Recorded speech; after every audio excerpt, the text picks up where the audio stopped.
दैनंदिन जीवन में योग, स्वामी ब्रह्मेशानंद। प्रथम भाग, चतुर्थ अध्याय, पंच क्लेश। चित्त के स्वरूप को समझने के लिए क्लेशों को समझना भी आवश्यक है। अगर चित्त सरोवर के ऊपर चित्त वृत्तियां रूपी लहरें उठती हैं और सरोवर की गहराई या भूमि 5 प्रकार की हो सकती हैं, तो यह भी समझ लेना चाहिए कि चित्त सरोवर की तलहटी 5 क्लेशों द्वारा बनी होती है। उसके नीचे अर्थात गहराई में चैतन्य आत्मा या पुरुष या दृष्टा होता है। ये 5 क्लेश हैं अविद्या, अस्मिता, राग, द्वेष और अविनिवेश। अविद्या मानो वह क्षेत्र खेत है जिसमें अन्य 4 उगते हैं, यानी अविद्या से अस्मिता या अहंकार पैदा होता है, अहंकार से राग और द्वेष, और राग और द्वेष का अंतिम परिणाम है अभिनिवेश, अर्थात जीवित रहने की इच्छा, मृत्यु से भय। अविद्या, अज्ञान, माया इत्यादि को योग और वेदांत दोनों में संसार चक्र के आदि कारण के रूप में स्वीकार किया गया है, लेकिन योग शास्त्र में उसकी परिभाषा और लक्षण का सर्वश्रेष्ठ वर्णन मिलता है। अनित्याशु चिदुःखानात्मसु नित्य शुचि सुखात्मख्यातिरविद्या, अर्थात अनित्य, अशुचि, दुख तथा अनात्म विषयों में नित्य, शुचि, सुख और आत्मा का ज्ञान या मान्यता या भ्रम होना अविद्या कहलाती है। इसे गहराई से समझने का प्रयत्न करें। अनित्य को नित्य समझना। यह पृथ्वी अनित्य है, लेकिन उसे हम नित्य समझते हैं। हिमालय पर्वत लाखों वर्षों से खड़ा होने के कारण नित्य प्रतीत होता है, पर भूगोल वैज्ञानिक हमें बताते हैं कि लाखों वर्षों पूर्व जहां आज हिमालय है, वहां सागर था। दूर क्यों जावे, हम अपने शरीर को ही ले। क्या हम कभी सोचते हैं कि वह अनित्य है और एक दिन नष्ट हो जाएगा? यक्ष के द्वारा पूछे जाने पर युधिष्ठिर ने इसे ही परमाश्चर्य बताया था कि नित्य प्राणियों का नाश होते हुए भी सभी यह समझते हैं कि वे नहीं मरेंगे। अहन्यहनि भूतानि गच्छन्ति यम मंदिरम शेषा स्थिरत्वमिच्छन्ति किमाश्चर्यमितः परम। अशुचि और शुचि समझना। हम कभी यह सोचते ही नहीं कि हमारी यह भौतिक देह अत्यंत अपवित्र है। इस सूत्र पर व्याख्या करते हुए व्यासदेव इस देह के अपवित्र होने के 6 कारण बताते हैं। प्रथम स्थान, द्वितीय बीज, तृतीय उपस्तंभ, चतुर्थ स्यंदन, पंचम निधन और षष्ठ आधेय शौचत्व।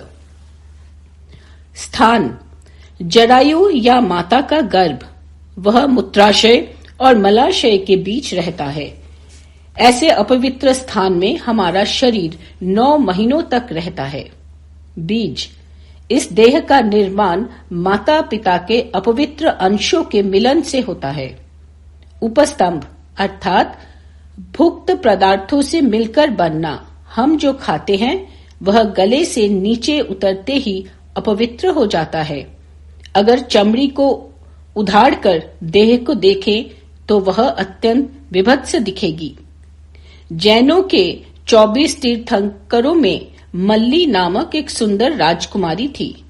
अपने स्वयंवर के पूर्व उन्होंने अपनी एक सुंदर सोने की मूर्ति बनाई जो भीतर से पोली थी। वह प्रतिदिन जो खाती थी उसी तरह का भोजन उस मूर्ति के भीतर एक ढक्कन से भरकर पुनः उसे बंद कर देती। उनके स्वयंवर के दिन जब अनेक राजा आए तो राज दरबार में मल्ली की सुंदर मूर्ति को देखकर अभिभूत हो उसकी प्रशंसा करने लगे। उस समय मल्ली वहां आई और उसने मूर्ति का ढक्कन खोल दिया। संचित खाद्य पदार्थ के सड़ने से उसमें से तीव्र दुर्गंध निकली। तब मल्ली ने राजाओं से कहा कि यह मानव देह भी इसी प्रकार की घृणित वस्तुओं से भरी है। स्यंदन या निस्यंद।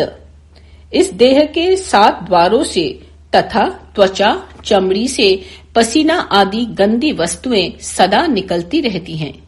निधन, मृत्यु होने पर सभी शरीर अशुचि समझे जाते हैं। मरने के बाद जितनी जल्दी हो उसे जला दिया जाता है और 13वें दिन तक अशौच माना जाता है। आधेय शौचत्व, देह को सदा शुद्ध रखना पड़ता है। यदि एक दिन भी हम स्नान ना करें तो वह गंदी हो जाती है। इन 6 कारणों से देह अशुचि है। फिर भी ऐसी देह को रमणीय, सुंदर इत्यादि समझा जाता है तथा नाना श्रृंगारिक उपमाएं दी जाती हैं। दुखदायक को सुखदायक समझना।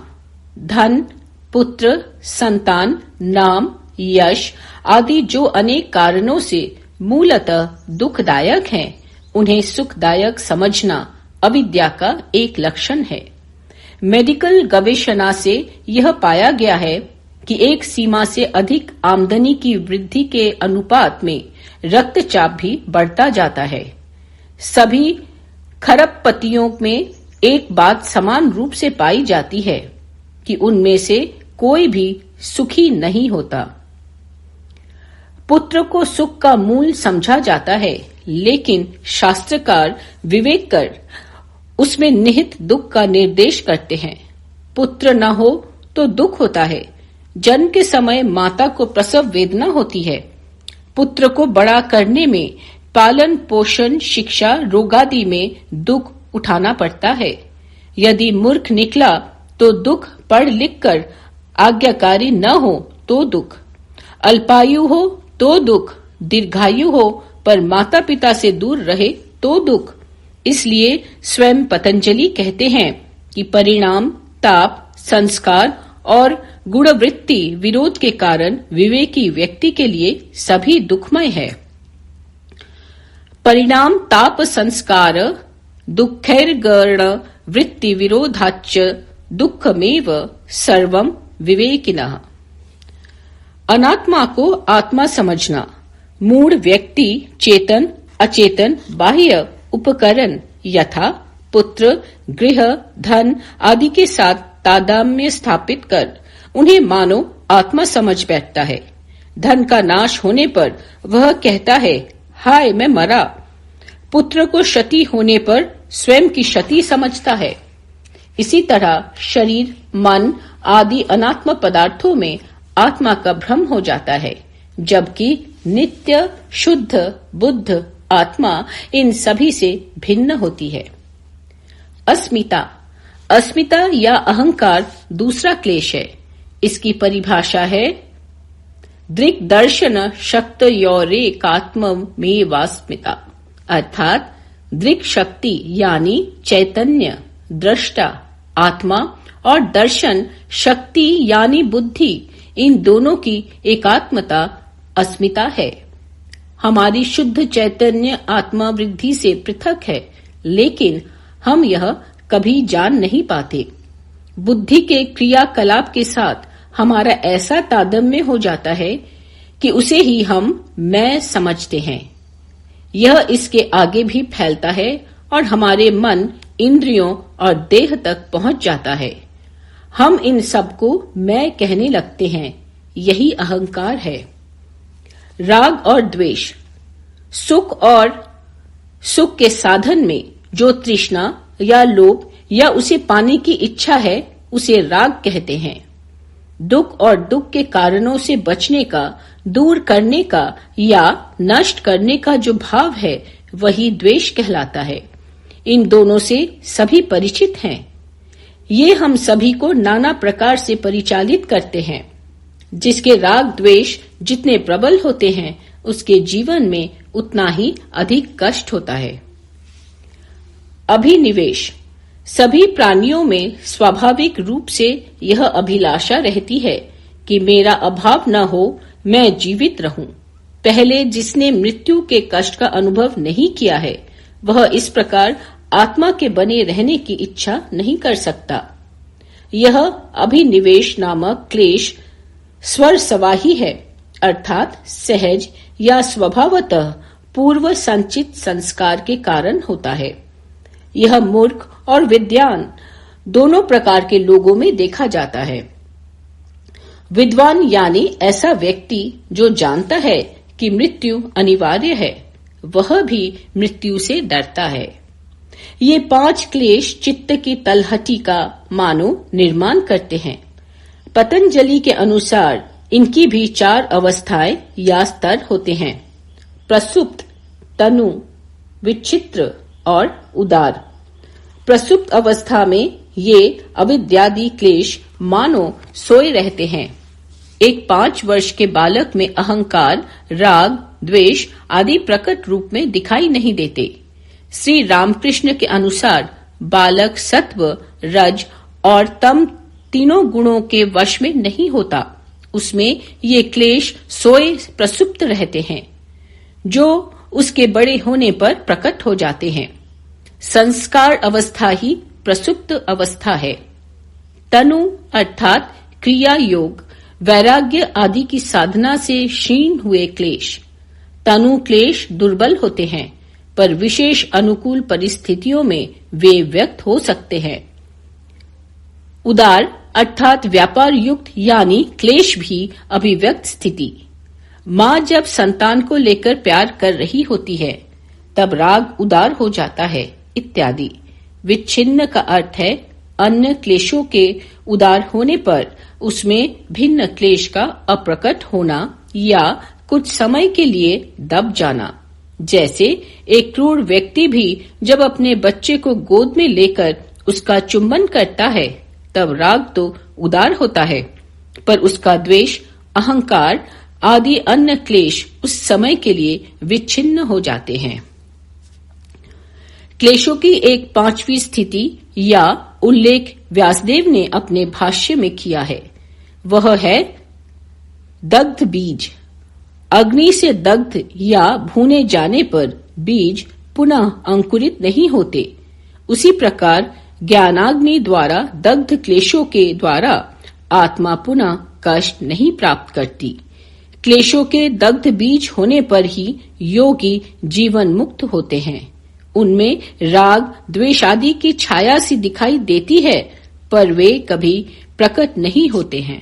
उपसंहार: पातंजल योग दर्शन सांख्य दर्शन पर आधारित है, अतः यह मान लिया जाता है कि योग शास्त्र में रुचि रखने वाले व्यक्ति को सांख्य शास्त्र का परिचय है।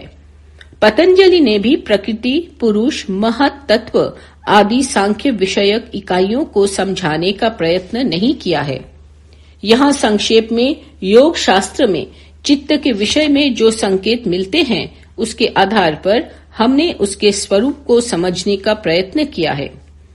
चित्त के ऊपरी स्तर पर 5 वृत्तियां रहती हैं। उसकी 5 प्रकार की भूमियां हो सकती हैं तथा उसकी गहराई में 5 क्लेश होते हैं। अभ्यास और वैराग्य के द्वारा चित्त की वृत्तियों का निरोध होता है। यम नियमादि योगांगों के साधना के चित्त की भूमियों में परिवर्तन किया जाता है। तप, स्वाध्याय और ईश्वर प्रणिधान रूप क्रिया योग के द्वारा क्लेशों को तनु किया जाता है।